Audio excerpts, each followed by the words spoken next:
bursting out of my body when you were talking because I wanted to say so many things. And I don't mind those questions. I've always found that very interesting about Greek mythology, that they are gods, but they're all flawed, and they want revenge. We're like, oh, now it makes sense. But how cool you got to see it with two lenses, not one. So you weren't wrong. You just got to see it in a different lens. I'm speaking into a robot, aren't I? Table for one can be fun. Right. I was thinking about forgiveness, and I was like, maybe that's not the way to go.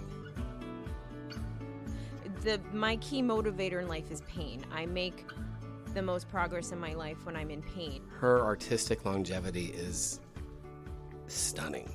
That's inspiring to me. My brain is running thousands of miles a minute all the time. And silence. Thank you for listening to the Last Will podcast. I'm Matt Young. I'm a theater educator and a parent. And ever since I lost my father to cancer, I have been mildly obsessed with death. This is my last will and testament. Oprah Winfrey once said, "People-pleasing is a dangerous habit. It can destroy your self-esteem, drain your energy, and rob you of your authenticity." This week's episode is all about people-pleasing. Let's get into it. Today's show is brought to you by the Crystal Theater production of The Curious Incident of the Dog in the Nighttime, showing October 20th through the 29th. Friday, Saturday, and Sunday. Friday and Saturdays are at 8 p.m. and Sundays are at 3 p.m. Grady and I have been working on this production for many, many months. You probably heard a little bit about it in our conversations. We're very proud of what we've come up with. We cannot be the Broadway production, so we never really tried to be. But I think what we do have is a kind of unplugged version of The Curious Incident. So if you know the play, I think you'll really enjoy yourself. So come out, go to crystaltheater.org, where you can get your tickets. Hopefully we'll see you there.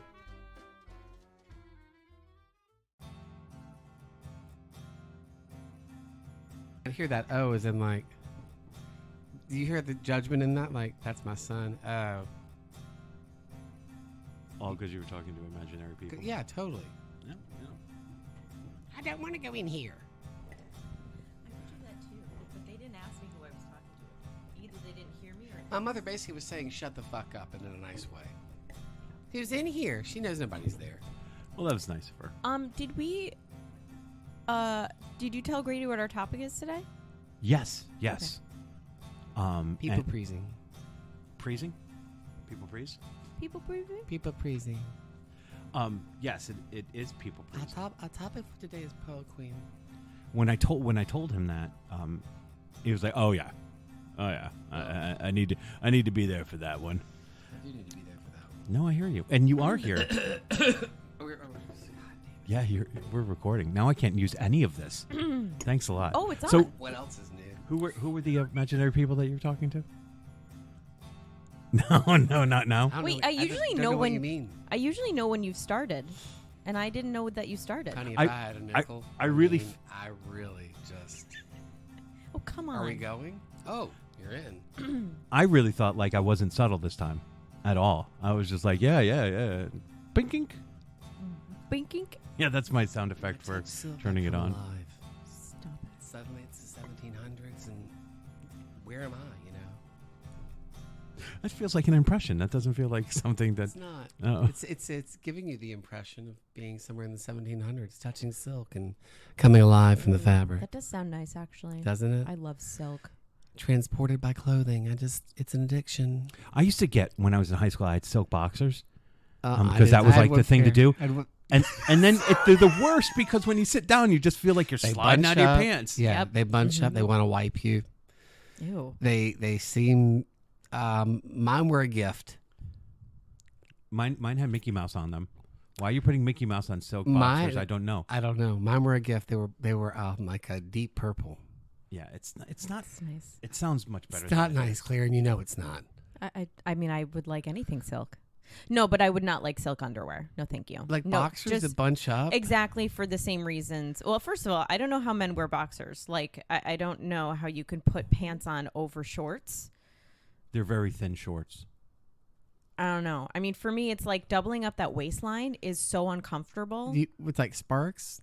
Yeah, I guess. Wait, Spanx. I'm thinking of, sorry. Not Sparks. Yeah, like whenever I have to It's wear very different. Very different. Sparks, Spanx. You got your Sparks on? If I in the winter, if I decide to wear like stockings underneath my dress pants, Stockings for Do warmth, you have your pocketbook with you when you wear stockings? then it's like the waistline gets extra tight, and then it's so uncomfortable. Gonna stick a double mint. Well, now we know we won't get you boxers for your birthday. We're gonna get you a new pocketbook for your stockings that come in the egg. Legs? I do like sleep shorts. I like sleep shorts. Yeah, yeah. Yeah, but that's really That's what different because you're probably wearing underwear and shorts. Y'all are so. such Yankees today. Yeah. Yeah, I don't. But I anyway, don't mean to pry. no. But anyway, if you were to wear, I understand. Yeah. Silk is too slippery. You don't want it in your. No, you sit. And Grady, you, I don't want to see your underwear today. It's boxer briefs these days. That's the way to go, I think. Yeah. But yeah, You you sit down in silk boxers and you're sliding around. Mm. You can't you fall out of a chair. And if they're a gift, somebody's like, "Oh, why don't you wear your gift?" Ooh. No, I thank you. don't really want to do that. I don't want to tell you I'm wearing it. You It's can not just like a say, pearl yeah. thong. I mean, that's different. Well, Have you ever worn a pearl thong? Yeah, yeah. I'm asking Grady. Have I ever worn a thong? I would never ask Claire that, but I'd be happy to ask Grady that. Wait, what's a pearl? A pearl thong? Yes. A thong made of pearls. No, That's what I- no. Oh! I'm thinking It of like has some a front. sort of. It has a front flap, and the pearls go up into the from the tank That to the sounds top. kind of nice. Yeah, well, it does. Do an 8-hour shift in those. Tell me how they are. Well, why Well, are it you depends doing an on- 8-hour shift in them? It Because sounds like it should be for your because you went pleasure. out the night before and you had to get to work. Oh, Well, it depends jeez. on the quality of the pearls. They're And the- freshwater. And So the you always So a gemologist. South- Always a gemologist, aren't you? They're freshwater blue pearls the from South Sea Hawaii. is probably better. Yeah. See, these are good notes to have, people. Mhm. And they're bigger. There you you don't go. want that many. You know, They the- are big, you know. Uh-huh. It's all about the size with you people. All about the And you don't size. want any with blemishes on them. I did have a beautiful suit by Dries Van Noten, and because it was very form-fitting and would leave a line, I did wear special undergarments. Oh, that's nice. To answer your question, Matt. Oh, okay, excellent. I forgot I asked it, but yeah, we're back. We're back. Maybe we'll just start the podcast from right here. I don't know. Welcome everybody to the Last Will podcast. Welcome. We are back together as a trio. Last week, you may not know this, but it was just Claire and I, and we missed Grady. Mm-hmm. We did miss Grady. And while we were having our discussion about what we were having our discussion about, we came up with a top. That happens a lot. It seems to happen Yeah. like when two of us are together, we'll have a discussion, and then a topic will come up, and we'll go, "Oh, we got to do that next week with all three Whoever's of us." right, yeah. So today we are going to talk about, because I don't know if I cut the beginning of this podcast out or not. I may have. With the thong stuff? Yeah, with the thong stuff and just everything. The pearl that you were- thong. Oh. and all of your invisible women in your life that you talk to. Mm. You name names, Grady, so I don't know if you want to put that all out there. I don't care. Nobody else knows Denise. Denise is the only fictional one. That's true. We're talking about people pleasing, Mm. which is Ugh. sigh, Yeah, sigh. So should we just get right to the definition? Yes. I'm gonna do Yes, that. yes. It's made us depressed already. People pleasing, also known as approval seeking or tendency to be a people pleaser, refer to a behavior pattern characterized by an excessive desire to gain approval, avoid conflict, and meet the expectation of others. Individuals who engage in people pleasing often prioritize the needs and wants of others over their own, going to great lengths to make others happy, even at the expense of their own well-being. While the intention behind people-pleasing behavior is usually to maintain harmonious relationships and avoid conflict, that will be key, avoiding conflict, it can have negative consequences. People pleasers may experience stress, anxiety, burnout, and the lack of fulfillment because their own needs and desires are constantly neglected.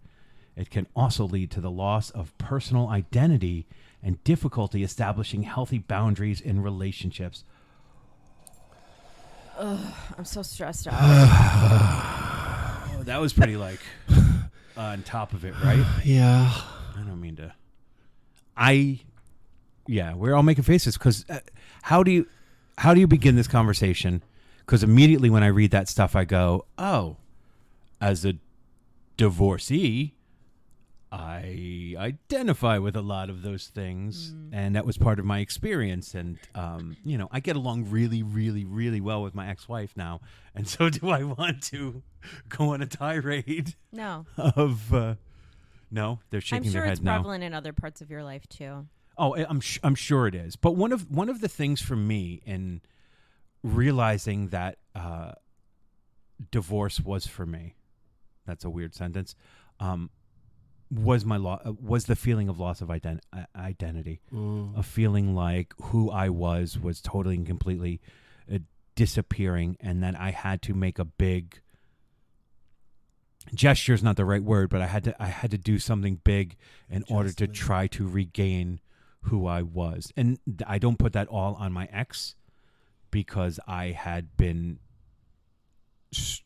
obviously this whole podcast is about the struggles that I've had since I lost my father. But I don't know that she ever knew me as a whole person. And so I was bringing all of that stuff into the relationship. And it's obviously it's not all on her. I was letting it happen. I was trying to please. I was trying to avoid conflict. But in doing that, I really felt like I lost my identity. And the only time I could regain it or feel like myself was when I was doing theater. And then theater was this, I don't even know the right word, but this negative thing in our relationship, which is like, why are you so lit up when you're in the theater?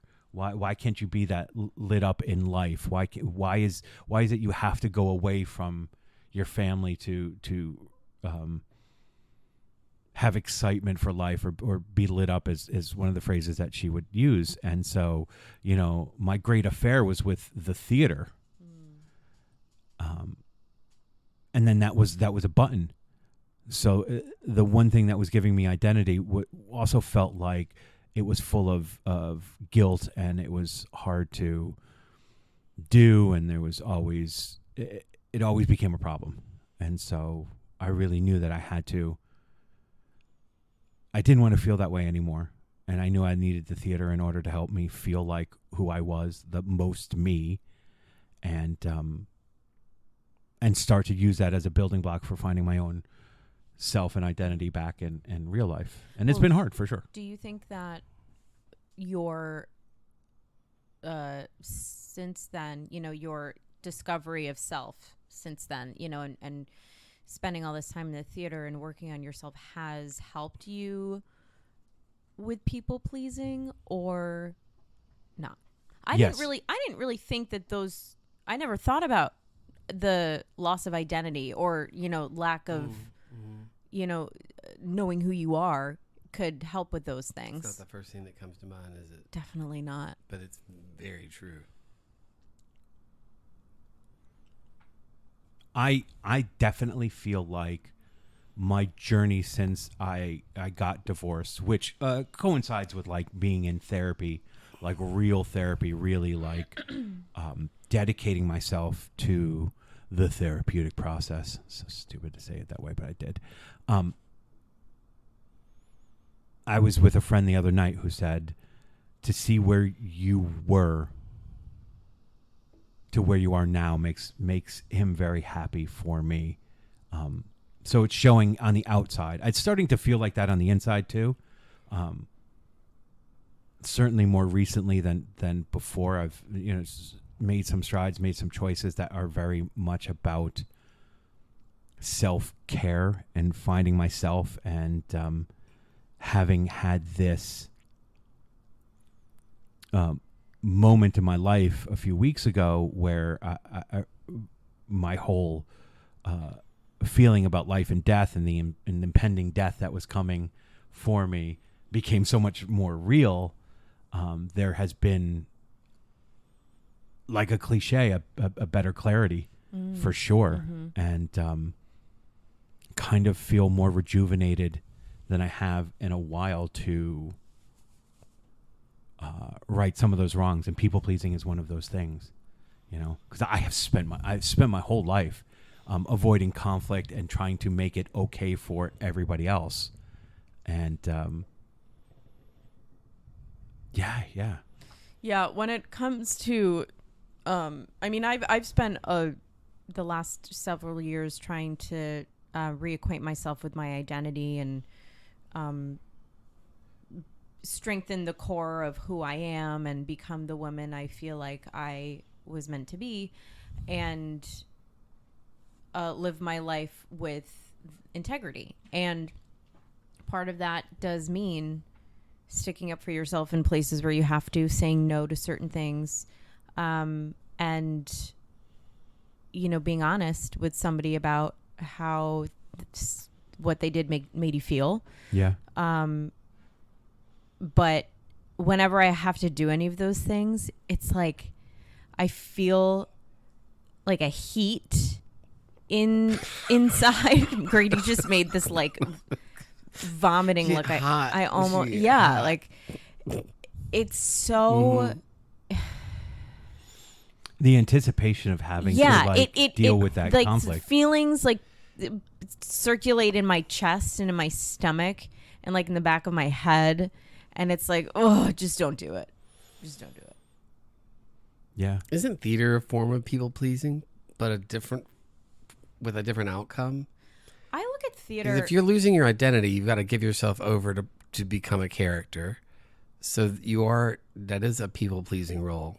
Think about that. No, I get what you're saying, but I don't agree, because I'm just asking. Am I asking? No, then. No. The answer is no. Yeah, you're wrong. Wrong. Absolutely. No, I understand the link that you're making. I feel like for me, the identity loss in real life is sacrificing all of like my needs in order to keep the peace. Whereas in theater, yeah, I'm losing myself on purpose to try to become a different character so that I can serve the play. But there are mental health and physical risks like there are in real life doing it. I mean, well, so it's different. I guess the teachers that I respected the most felt like there are things in your life that you shouldn't be bringing into your work because they're too dangerous. I completely agree. And so I don't feel like it is. I don't feel like it's a real risk. I mean, obviously, it was a little bit of a risk to my marriage because I love the theater so much that it felt like an affair. Yeah. That wasn't well. Well, but when this definition hits the nail on the head when it talks about how it affects your body.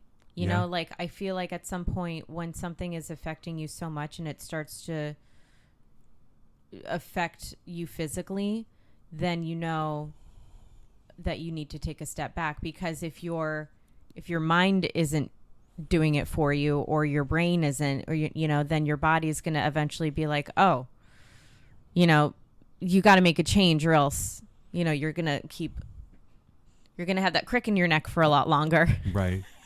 I mean, I always found like, where's the line between I'm asking for what I need and I'm being selfish and self-indulgent. For me, I spent so much of my life. Only people pleasers ask that question, by the way. There you go. I mean, you're probably right. Some people just do it. Yeah, some people don't care. I work with somebody who has no problem telling someone exactly how they feel when it comes to like a restaurant review, or like in a retail position, like, oh, I didn't appreciate the customer service, or I think you could have done this differently this way. And whenever he tells me these stories, I cringe on the inside, because I'm like, I don't have the guts to do that. Is it that, or do you not want to be an asshole? Well, I think you can do it without being an asshole. Right. Yeah, I guess so. But like, if you have bad service at a restaurant, right? but the food was fine. But you're like, it bothered you that the server was not as attentive as they should be. I don't know. As a teacher, I think, well, sometimes the students are having a bad day, and if the behavior consists over a long period of time, then I'll do something. But like a waitress can have a bad day, and so to get on Yelp and eviscerate them for that just feels like an asshole to me. Well, I think that if you do it not on Yelp, not on Google reviews, and you go directly to the source and you say it to them, then Different. that's a lot different. Yeah, absolutely. But like I have, I feel like I sort of had this obligation to do this to the car dealership I just worked with because I was unhappy with the way that I ended my transactions with them, and I just keep putting it off. What dealership was it? What was the name of the dealership? I can't say it. You can't. But You also made a huge investment, right? So but I'm so scared to go there and say something. They weren't scared to take your money. I also think you have reported And your that your time. experience was very different when you were in person, as opposed to when they were calling you and harassing you on the phone and stuff like that. So maybe you do it over the phone, or maybe you send an email. Or what if we call right now? Oh my God! Let's call right now. What time is it? No, it's Sunday. They're not open. closed. How do you know? Well, actually, the dealership may. you wanna actually make be open. sales? The service won't be open. Sales may be open. Well, the service wasn't open when you were there to It's begin hard. with. I think ultimately, though, it's hard. It's really hard to create that balance and then have the anticipation of like I feel like I owe it to myself and my experience to report on the things that were negative. But also, what's that worth? What's that fucking worth? Oh, I'll teach you a lesson. What's that worth? I had a client. I'm not dogging anybody, but what's that worth, really? What's it going to do at the end of the day? It really depends. Like I had a client reach out to me privately about something he was a little disappointed in that I did, and he told me, and he said, "I'm telling you because I'm not going to go over your head and tell your boss." And I mean, honestly, like the thing was so minuscule and I thought was really stupid that like when I got off the phone, I think I even told my manager like, oh, like this happened.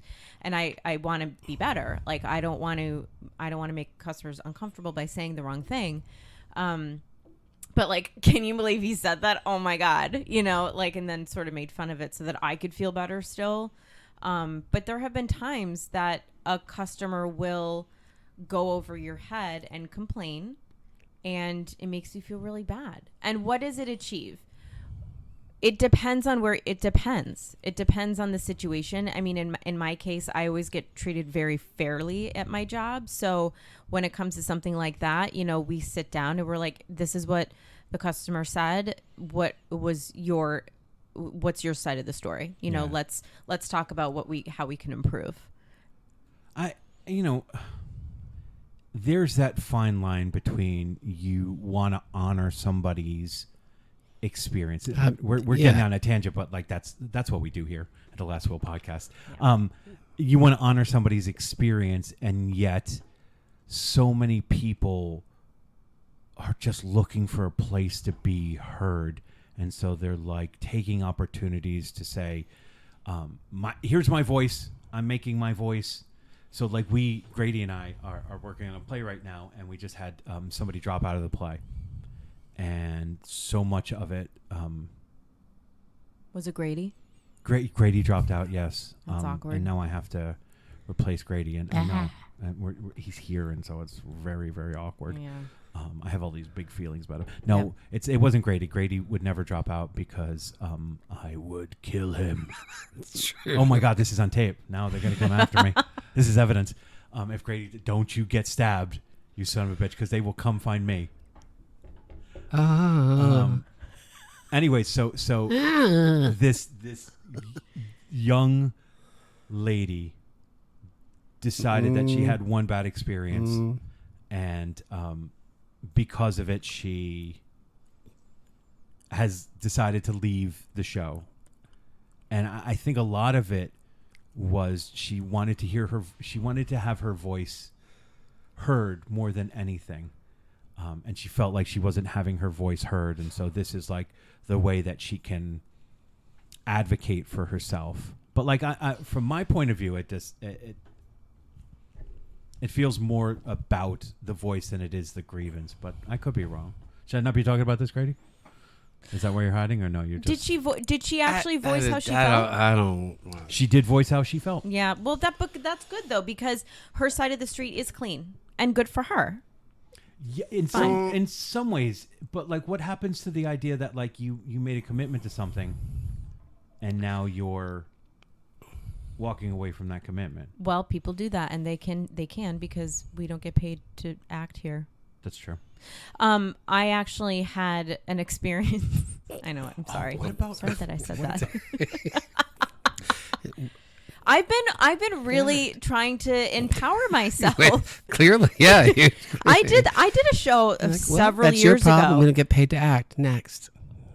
Next. You did a show several years I ago. did a show several years ago where I was told I was going to be this part, and then I wasn't. You know, when rehearsal started, I was put in the back for all the dance numbers. Voice number 3. You can see me, and I mean, it was a ton of work for just being an ensemble member, and I never said anything. I could have, and a friend of ours,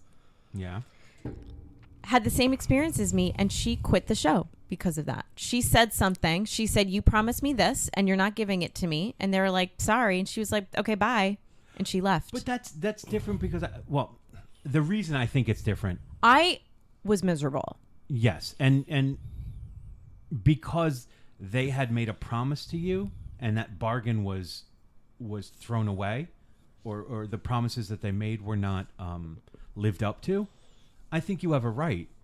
We were very, very clear about what this role was and what was supposed to happen. She felt wronged by another cast member and then made it feel like all of the cast members were treating her with disrespect because she was young, when it was really just one incident. And so I guess my real like curiosity is, this running away and quitting something is not the best way to handle adversity. You know, I mean, she has a right to, and she left. So like in the end, it doesn't really matter. But we didn't make a bargain that I went back on at all. She just had this one experience. And because of it, you know, it's that will affect the way that we move forward, for sure. But so what does this have to do with people pleasing? I told you we were going on a tangent. It was something that you had said, and so then I went back to the thing and because I'm trying to bring it in. Oh, here's one. Okay, here's exactly how it is, and I apologize totally and completely to you, Claire, in every way, because I'm a people pleaser. The first thought in everybody's mind, stage manager on, I don't know if you can hear that beeping, was, well, just ask Claire. Ask Claire to do it. And I'm like, first of all, no, because Claire's got a test, and I don't even want to bring it up, because if I bring it up, then she may feel bad about even it being brought up, because she has this test coming up, and I don't want to take anything away. And she really from wants this to thing, do and it. she really wants to be in a play, and so that's unfair. So Right. Immediately, I was like, Let Grady do it. Will you do it, Claire? I can't. I put the guard up. Okay. Like everybody who was asking, I put the guard up.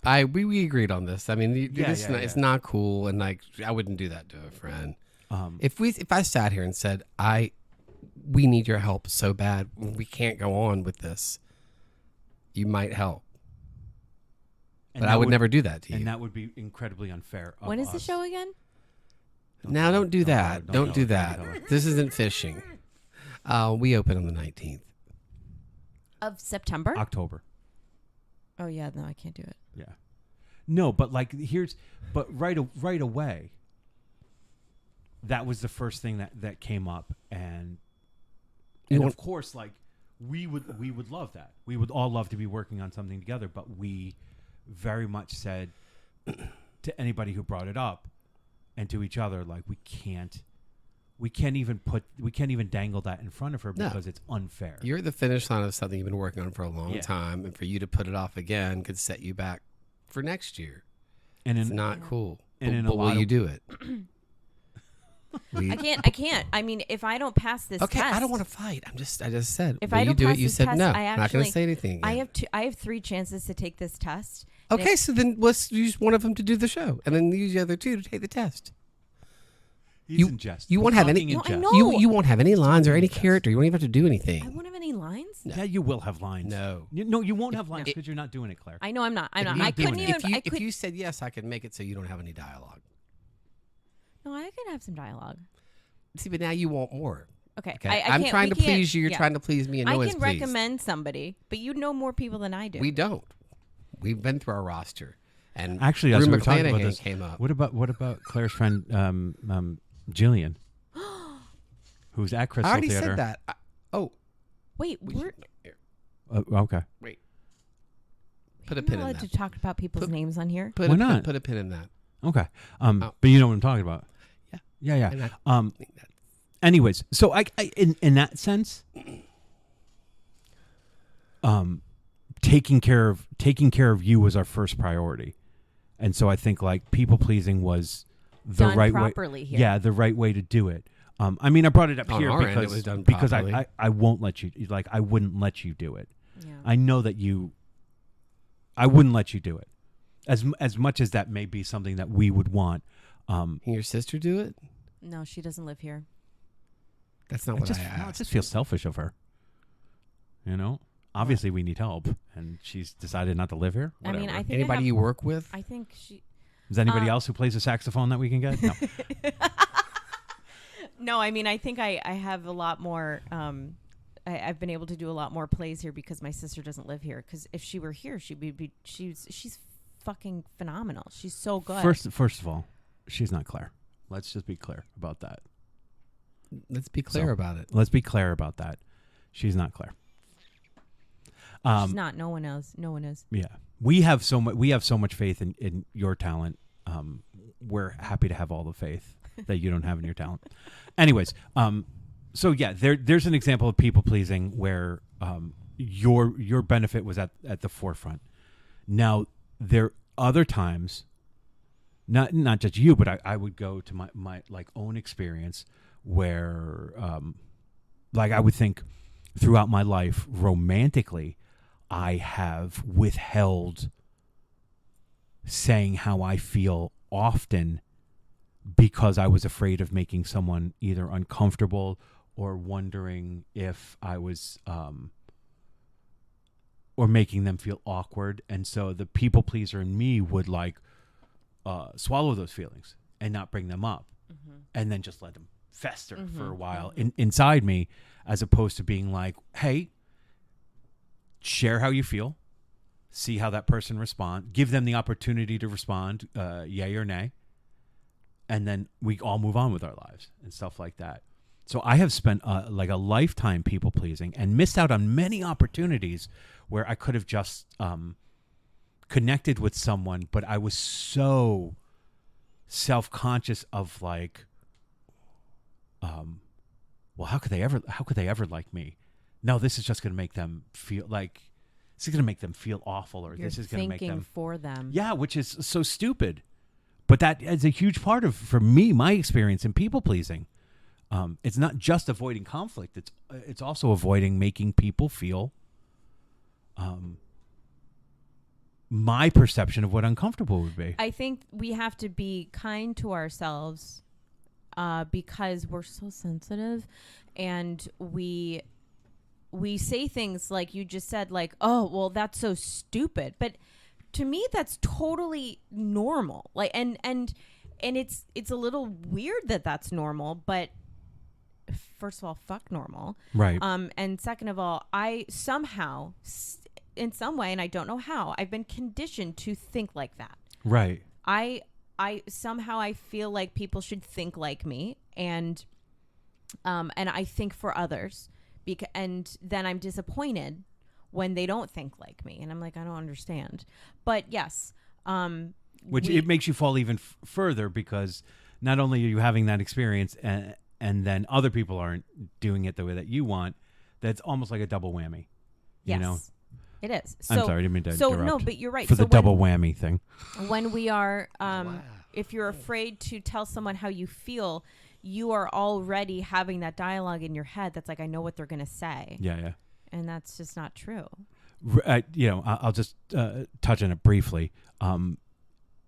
I've had this thought very, very recently, like, and I think it's a positive one, and I could be wrong, but I've had this thought of, I have spent so much time in my brain convincing myself why something wouldn't work. I'm now in the mode of, I'm going to give myself the experience of telling myself why it should work. You know, because I've just spent so much time convincing myself, no, this reason, and I have done that my whole life, just given myself only the experience of like, why not? Well, you made those agreements already. Yeah. When you're going into it, and just recently, it's not going to work, and this is why, and see when it did it, and watch why it didn't work. Yeah, and yeah, so it's like almost a self-fulfilling prophecy. It's like Claire not doing the show, and us being kind, joking. and us being kind and saying, we want you to do your test, all a bit, do your thing. It's a bit. You're a bit. You're a bit much. Bit of honey. You're a bit much. You're a bit of honey. How dare you? That shit's good. It'll pull out a crown though. Sorry. A crown? What is this? The 80s? Is that how your dental work? You're getting crowns? No, but like seriously, fuck! I lost recently, a crown. I've just like come to this conclusion, whether it was my cardiac event or whatever it is, but like, how bad would it be? How bad would it be? Funny, Grady. I know it's not funny. I've cried about it a lot. I have to laugh a little bit. It's a Cadillac event. That's what I thought. So December to remember. Cadillac event? It's a luxury. It's a luxury event. Hey, it's not a car. The fact that he said it was an event. It's not a car. That's what they call it. It's not funny. I know. I've been very upset about it for a while. I know. I can't even think about it. Okay. Thank you. I have, but the whole point is that I've really started to go, give myself the experience of this could work, and this is why this could work, and that's very, very different for me. That's a huge evolution. That's great. Then you can move into this will work. Yeah. That's where I am. This will work. I don't think it will, but like. but like growth is slow. Growth is slow. So you'll get to. But I'm also giving myself. I'm just giving myself the experience of the positive instead of the negative, and I've just never done that before in my life. Well, it's scary. Yes, but like throughout my whole life, it's not. The results aren't really different. Like you say, oh, I'm going to be positive about something, and if I'm positive about something and it doesn't work out, then the negative's going to crush me. But like I'm already living in the negative and it is already crushing me. It's not different. Whether I'm positive about something that could happen or negative about something that could happen, if it doesn't work out, I'm still like experiencing the same version. So why not be positive about it? Also, like, really, what's the worst thing that can happen? Right. It's not death. Cadillac event. Stop it. Great. No, but in terms of other things, like, you want to tell someone that you have feelings for them. And then what's the worst that could happen? You know what's the worst that could happen, but it's not going to kill you. No, absolutely. And in therapy, like I did that. Like we talked about, like, what is the worst case scenario? What is the worst thing that could happen? What is the best thing that could happen? And my scenario for the worst thing that would happen was so far from what I really think the reality could be.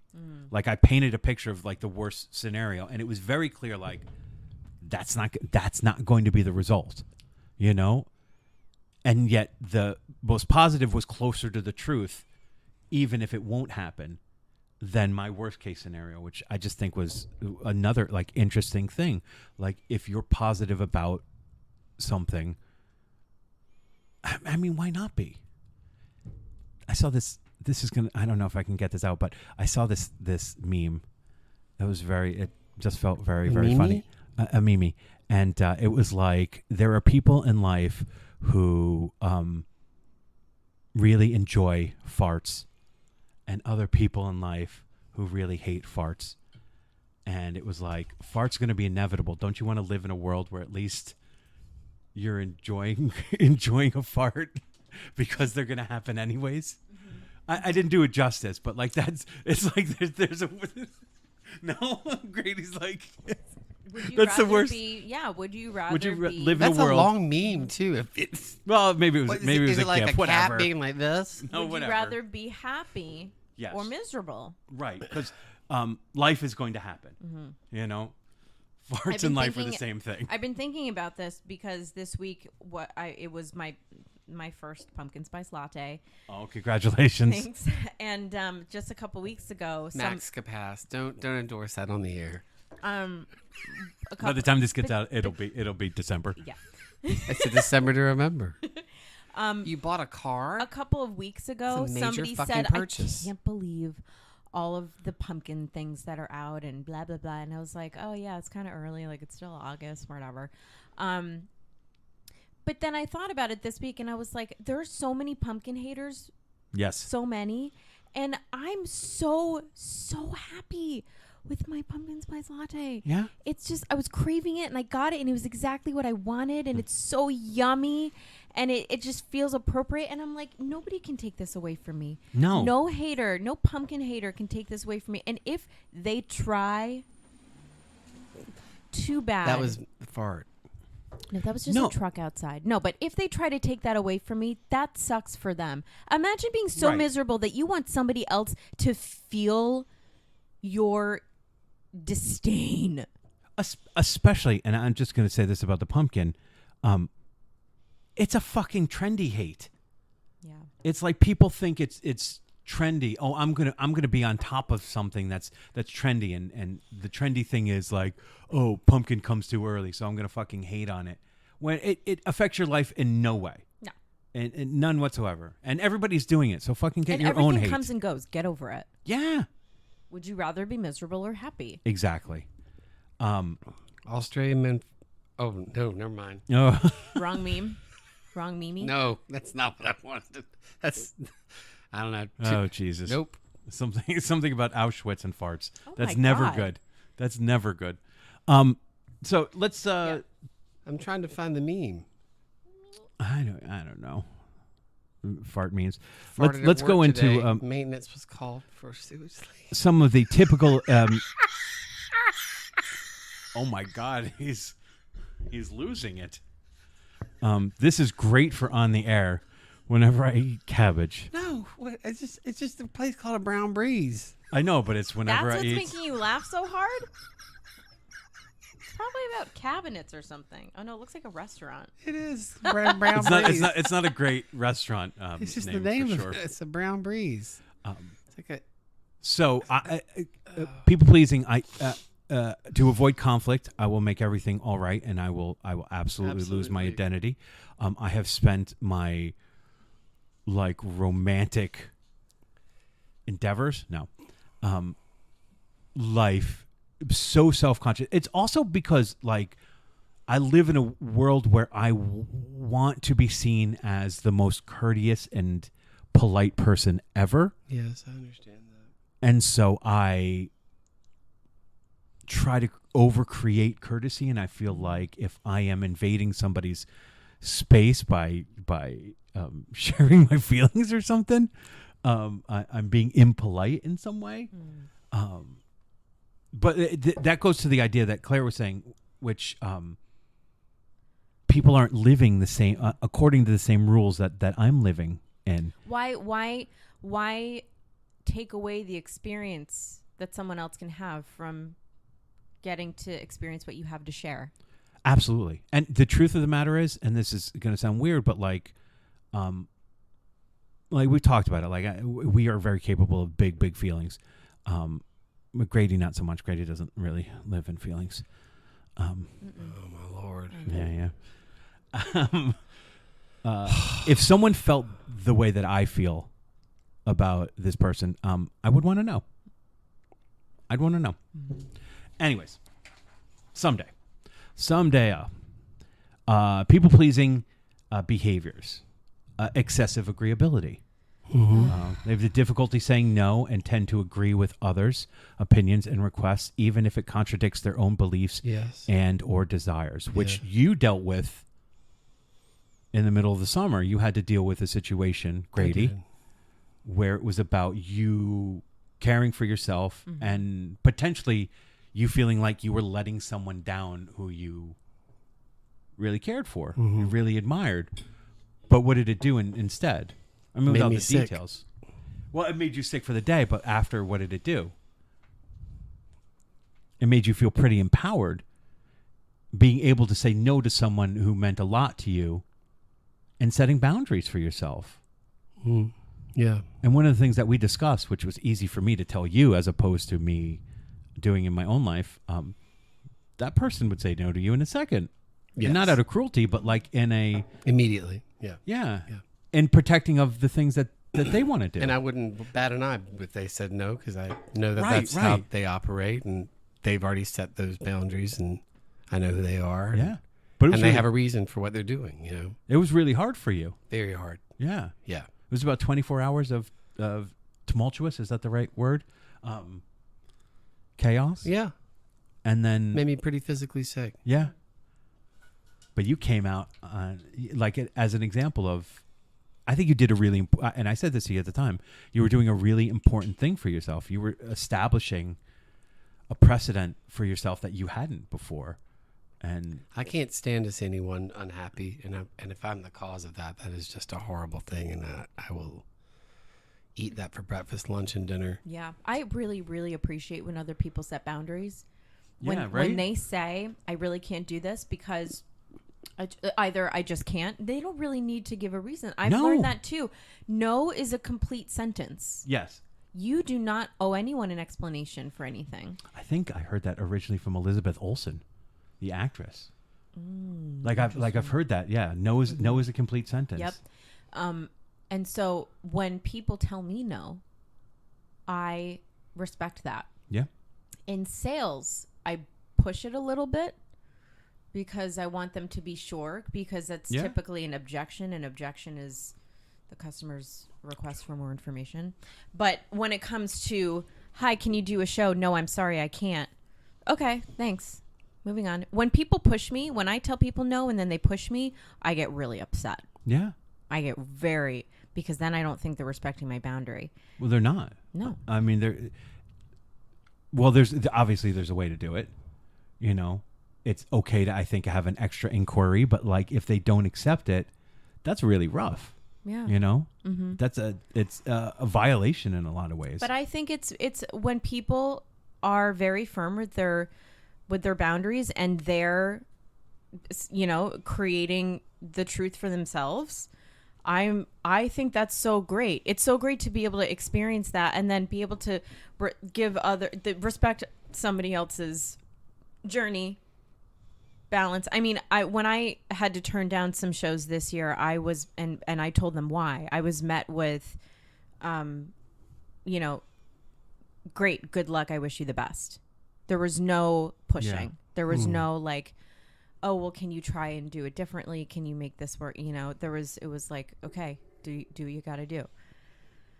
As it should be. Look, we you know, we always want to be working on shows together, but like there are things that are also important in life, and sometimes we don't get to do that, you know. And you know, Grady experienced that, and you've experienced that, and I've had to go it alone by myself, and but you don't anymore because Claire, very lonely. We do the show. We do the show. Oh my goodness, please do it. It's a bit. It's not a bit. It's so bit. It's such a bit. I'd personally love to work with you again. I know. You know what I would love? No lines. I'd love you to turn up the volume a little bit. You know, that wait, voice. this? And yeah. No, not the pitch. That's pitch. Oh. That's pitch. I want volume. I'm modulating. There you go, modulator. That's a tribute to our dear friend who's in heaven. He is. He was awesome. He was so unique. He was. Who? Stephen Sondheim? Really good actor. You can say his name. John Ponzi. Yeah. Did a show called Boys Next Door when Matt directed us, and just was fantastic, and just kept it interesting the whole time. Yeah. And he was battling Parkinson's at the time too, and it was a big role. It definitely had a lot of dialogue and challenged him in a lot of ways, but he was great. He was having really to learn cognitively how to relearn lines in ways that he hadn't before and things. I wonder if there was a people pleasing element to that for him to be the person that he always was and not show who he was becoming, because he was such a proud man. Maybe I don't know. I'm just posing the question. I'm not attacking you. Well, I did raise my hands up because I was just fanning myself. No, John never seemed like someone who was trying to please anybody. Well, that's what I'm kind of getting to. Yeah. He was kind of the opposite of a people pleaser. Yeah, there was one moment, I'll have to tell a little story. You got a great book over there. Why don't you read a little bit and help me? Time to contribute. We were this is how much of a people pleaser this man was not. We're in rehearsal, small theater. Matt said, listen, just on a couple of these places, just a little more volume. Bring the volume. He said, well, Matt, I'm modulating. Matt said, well, that's fine, but just in a couple, just a little more volume in a couple places. He said, you will be, but I'm going to be modulating throughout. Now, I had to excuse myself and go into the green room because I couldn't hear any more of this. Not because it wasn't valid. I didn't want to laugh at anybody.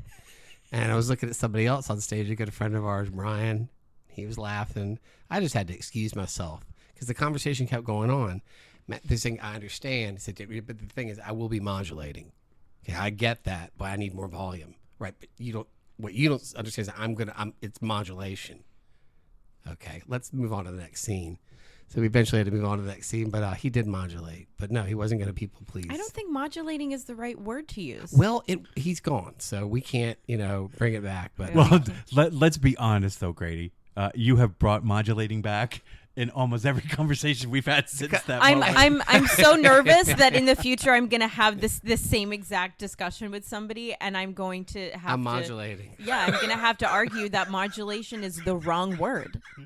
It's not about modulation. It's about intensity. Yeah. Well, we'll never know. But it was a great moment in the theater. Okay, anyway, One of my favorite. No, don't you dare be sorry. Not on this podcast. I was just modulate a little louder, please. Just modulate a little louder for this one thing. It was great. Yeah, but John, he was great. He was a great actor. It's amazing how Matt could respond to that as, okay, well, that's fine. I just need you to be louder. If I were in Matt's position, I would be like, I'm sorry, what word did you just use? The thing is, when Matt's directing, he's so patient. I know, so I don't understand. He's not going to come with that. I mean, I could see the smile behind his eyes, but it was almost like I'm enjoying this conversation a little bit. Tell me again what you're doing. I'm modulating. One more time. I just want to hear it. Not making fun of it, just a funny situation. Making fun of it. I'm going to be traveling. Yes, but your blocking's here. I'm going to just be traveling a little bit, so just wait for me. I need you to be stage right. Traveling. Traveling's fine. Just travel a little less. But I'm traveling most of the. Just let me, and I'll get there. Well, I need you there now on this line. I don't understand people who have patience. I mean, I want to. Right. It's not in me. It is not in me. You think it's not, but I don't. I think I disagree with you. So I think if I tried to be patient for certain things, I would struggle. But I don't think about it. I tend to balance. I'm like a balancer.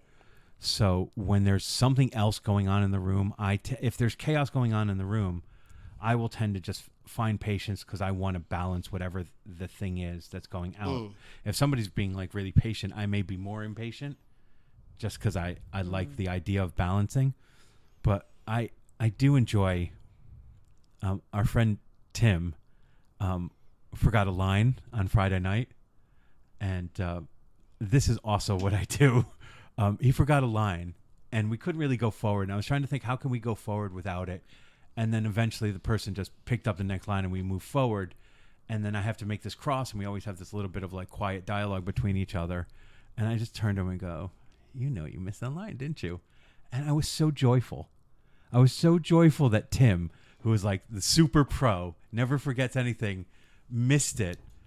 And I could just enjoy his humanity, his flawed humanity in that moment. Because he can laugh at himself.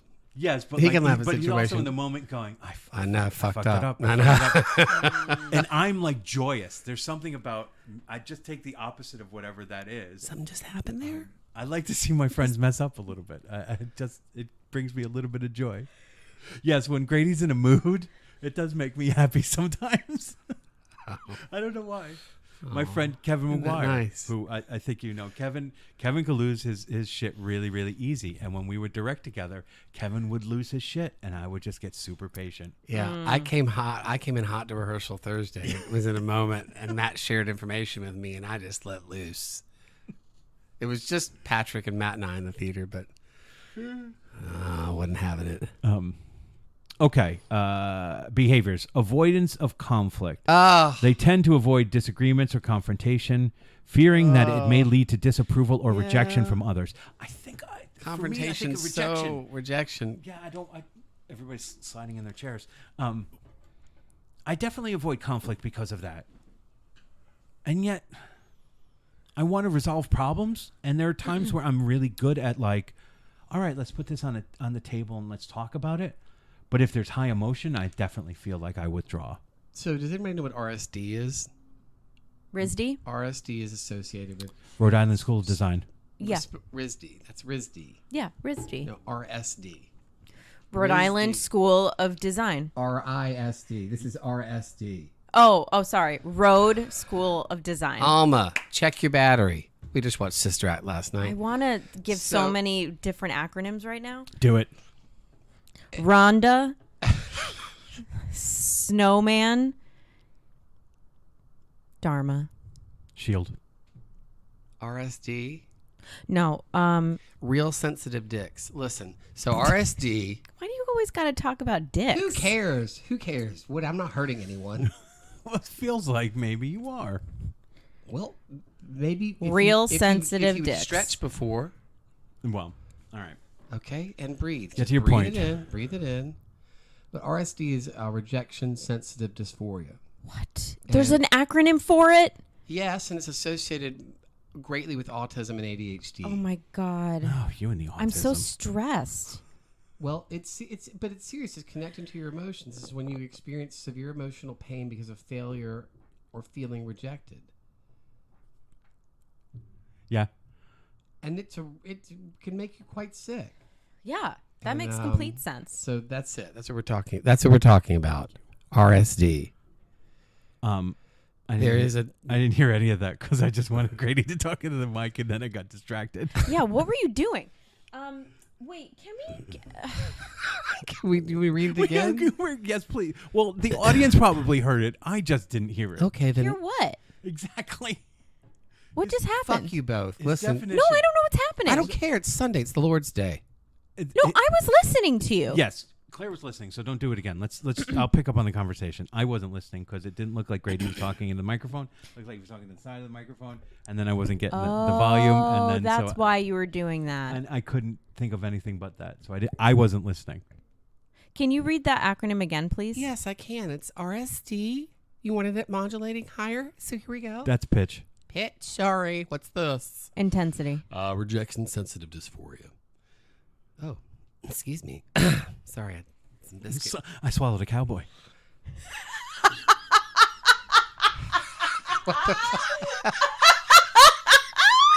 That was so on theme. Rejection sensitive dysphoria. It's when you experience severe emotional pain because of failure, of feeling rejected, or being scrutinized by people that are supposed to be your friends while you're doing a podcast on a Sunday morning, volunteering on your own time. We are not getting paid for There's this. no money because there's no money in the bank. That's right. Claire, Dang, we have a new sponsor. well, do? RSD? Yeah.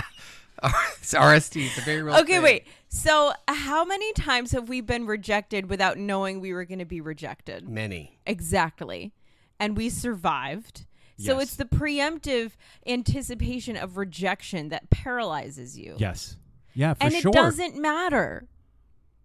It doesn't matter. On paper, I have always understood that. Yeah. But it's literally till recently that I've started to move past it a little bit. But I thank you for bringing that up because that's very, very it's important it's to very, our. it's hard. It's very hard on me, and I'm bringing it back to what went on this summer with having to make a choice, and that was part of this. And if I didn't have that as part of my personality in my mind, it probably would have been easier for me. Yeah. But that's why this was making me dry heave into the fucking kitchen sink with snot coming out of my nose to call someone and tell them I can't do this. Yeah. I can't do this. It's not in my heart to do this. Please understand. Which is not a behavior that you've had to do. No. And so I totally get it. And I don't want to hurt anyone. I don't want anyone to be hurt by me. Right. I just can't. Oh God. But sometimes you have to. No. I mean, I was hurt by Grady's choice for sure. You were? I mean, it really destroyed me. I mean, I had to go and do the project without him. It was really hurtful, and I think I was hurt too a little bit. Yeah. I mean, just clear. How could you not be? Yeah, exactly. Oh no, wait! I couldn't do the show either. You didn't have as tough a time saying no, though. No, but I was very.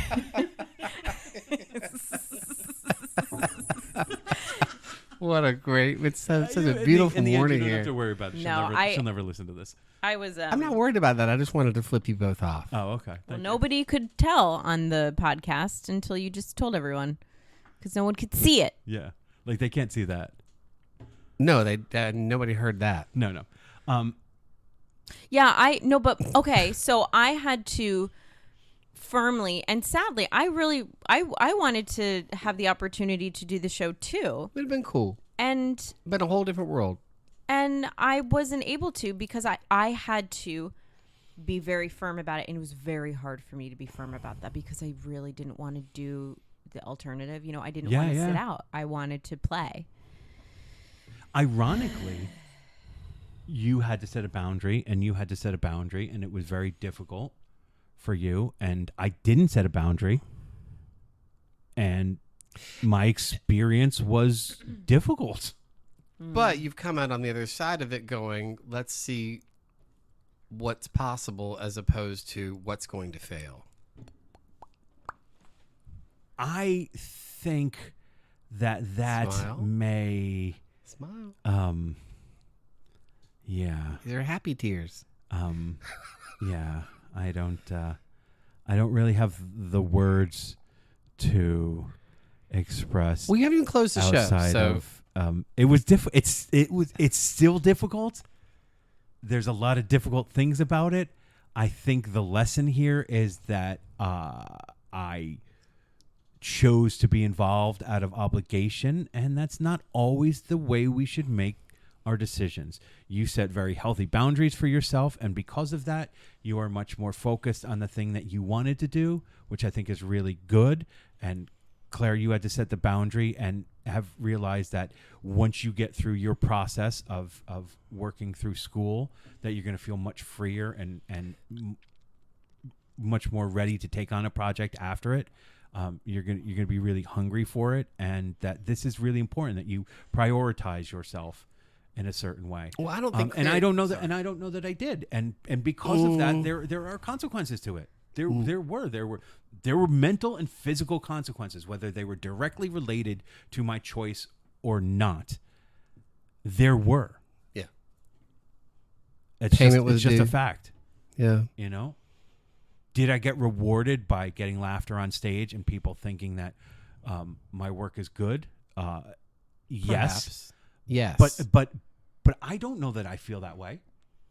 I don't know that I've walked away feeling like I did everything I could. I do feel like I've been thoughtful about my process, but I don't know if it's any good. I don't know if the overall is any good. I don't know. I don't know. How can you analyze it while you're in the middle of it right now? Because this isn't the first time I've had to do this. So let it be the last. That was quick, but I don't know that it is relevant. I don't understand. Explain that. You said it's not the first time you've had to do this. I said, so let it be the last. Mm-hmm. I think we were talking about different things. But like if you're talking, if you're talking, where's your hand? I thought it was there. If you're talking about doing something out of obligation, yes, absolutely. That's it. Very, very good That's lesson. it.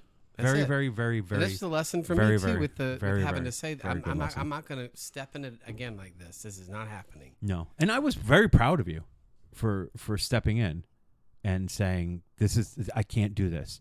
Like I was very losing you from a project meant nothing to me in comparison to you taking care of yourself. That was the thing that like made me proud. This would have killed me. I shouldn't say that's not funny. I don't mean as a joke. This would have given you a Cadillac event. It would have been. It would have been.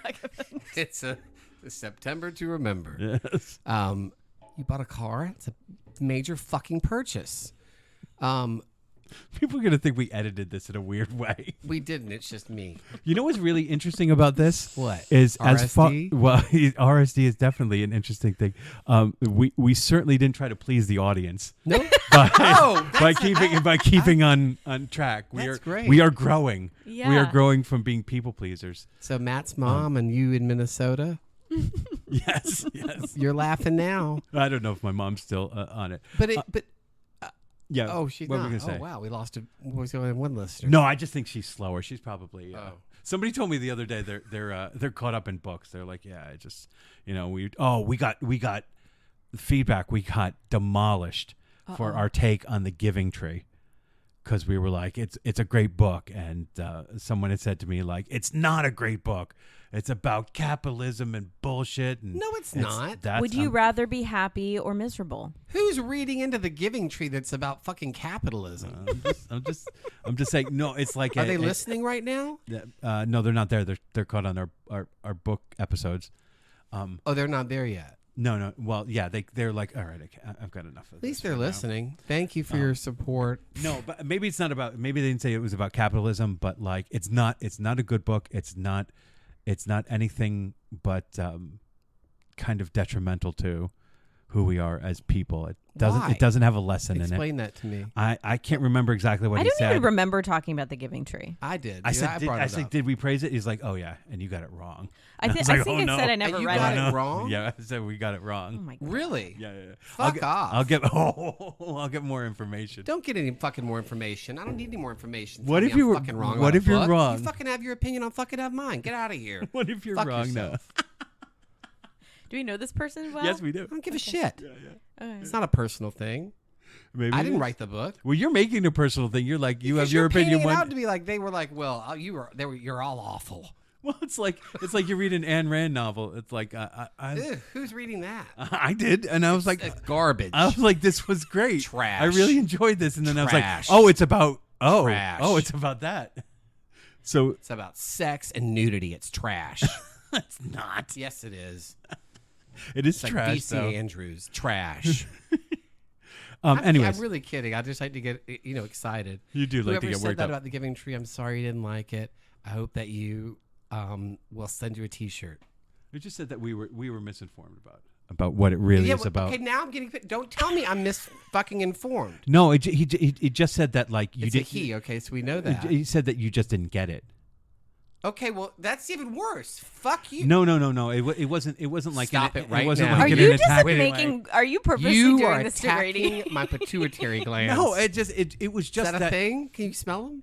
No, That was a hemorrhoids fruit. It was a matter of intelligence, and that if you had the intelligence to really understand it, that you wouldn't like it.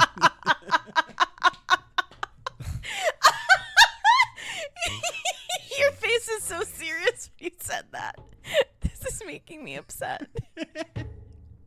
I don't anyways. break. I don't break. He's Anyways. joking. You will. Not on stage. Oh, Good luck, bro. don't bro me. I just broed you. Bro. Good luck. Brah. All right, don't talk about bras. Brah. It got really serious there for a second.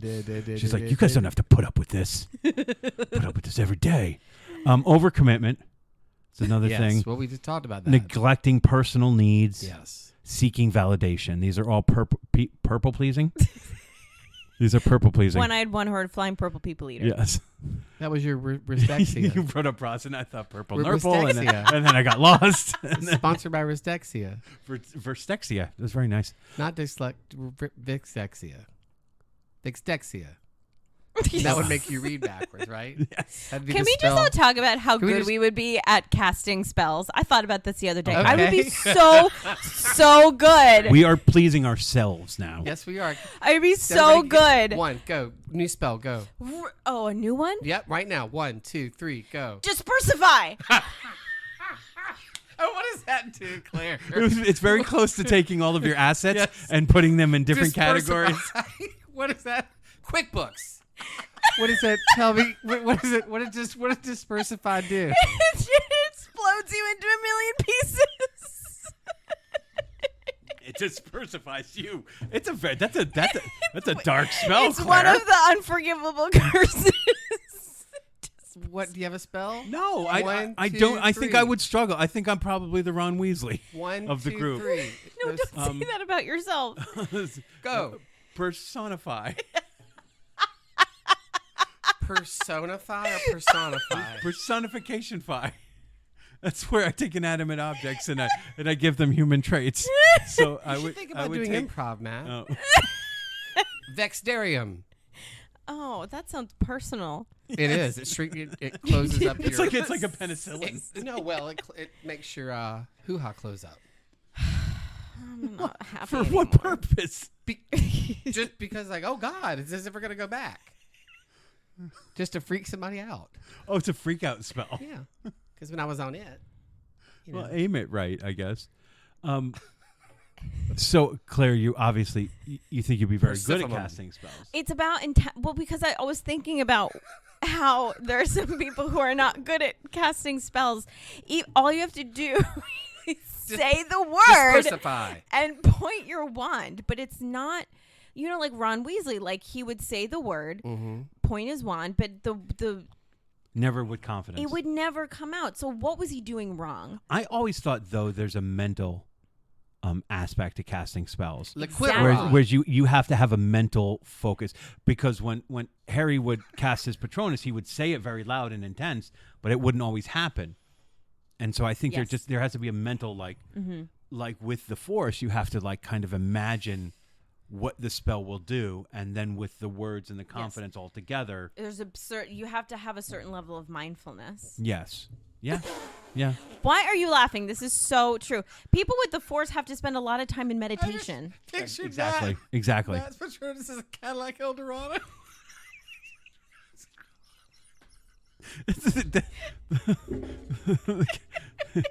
Cadillac is very. It's not a car. It's a Volkswagen. It's not a Volkswagen. No, it's not.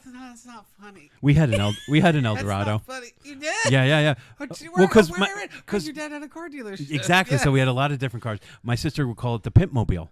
It was a convertible. It was a Cadillac Eldorado. It fucking drove like a boat. Claire's a It was Honda very nice. Sonata.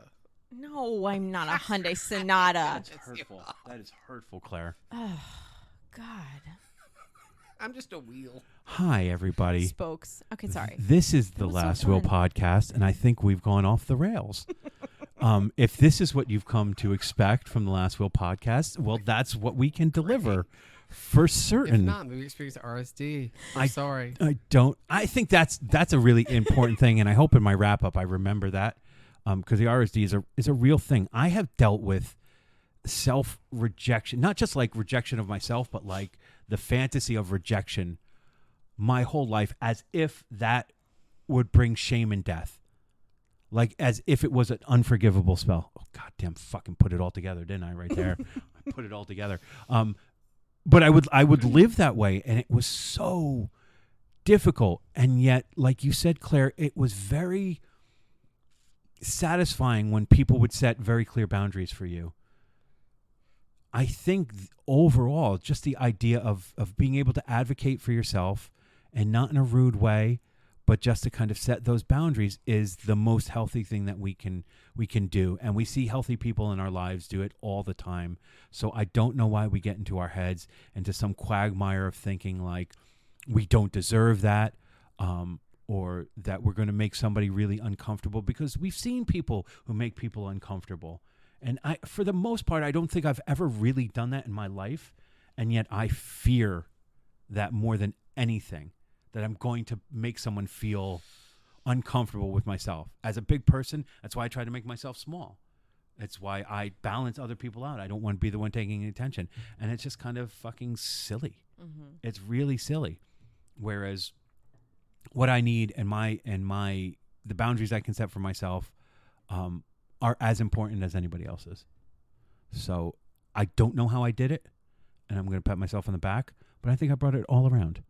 Yeah. I think I took that chaos and brought it all around. This whole time I've been thinking about how it's a quag miracle. I never know when to use the word quagmire, but you did it beautifully. Thank you. I'm wondering, is there a spell that we could come up with that would cure someone of their people-pleasing problems? Fuck it. Boundrioseva. Oh, no way. Boundrioso. Boundrioso. Okay, good. All right. I got a project I'm working on. Boundrioso. No, you would put the Boundrioso on you have to put the spell on yourself. No, it's also like so if you dispersify Boundrioso. So you dispersify them and you put a boundary on yourself. We're good. No, dispersify. I don't know if dispersify is a killing what curse. Matt says it's more clerical. It's for the office. Dispersify. Where you do that and everything. I actually meant for your assets. Diversify. Diversify. Yeah, diversify. Stocks, bonds, mutual funds. Okay. All right, we'll have to come up with a list for another podcast. But Boundrioso, you put on somebody else because they're like, oh, I'm working on this project. Boundrioso. And you put it on them, and they're like, oh, yeah, you probably are busy too. Oh, right, yeah. You have your own life, and so they if you are available, I would really appreciate to have you rather than sucking the juice out of you. Exactly. I don't know why you called me so funny. Okay, I'm so excited about this. We're going to come up with a list of spells. Of spells. The juice right out of me. Just tore up about it. That's its own spell. Suck the juice out of somebody? It just go back like... Juice succubus. Endify. What did the juice have to do with it? You were going to say the juice. They've suffered enough. You meant juice is really what you were going. Yes. But your anti-Semitism came out. All right, and cover that up with something nice. Not true. I don't know how to edit this, so we just got to put it out there totally and completely. Excuse me? Is that our end? Yeah, because I just was, dispersify. Spotify. Yes, we can be found there. God. Oh my goodness. If we never come back, I just want you to know Is it not done yet? That we love you people. I'm not pressing the button because we are falling apart. Oh, all right. Bye. So what did we learn? Well, I learned that there was at least 10 to 15 more minutes of that podcast that I had to cut out. So if you want to hear it, you're going to have to join our Patreon when it's up. People pleasing. It's a complex thing. You want to be kind and courteous and aware of other people, but at the same time, you don't want to lose your identity in just trying to make everybody around you happy. It's a balance. I guess you could say that about all things. Thank you for listening to the Last Will podcast. Please check out the Crystal Theater production of The Curious Incident of the Dog in the Nighttime, running October 20th through the 29th. Go to crystaltheater.org. And if you like what you heard on the podcast, please rate, review, and subscribe. And if you want to get in touch with us, you can find us at The Last Will Podcast on Instagram. Until next time, onward, forward.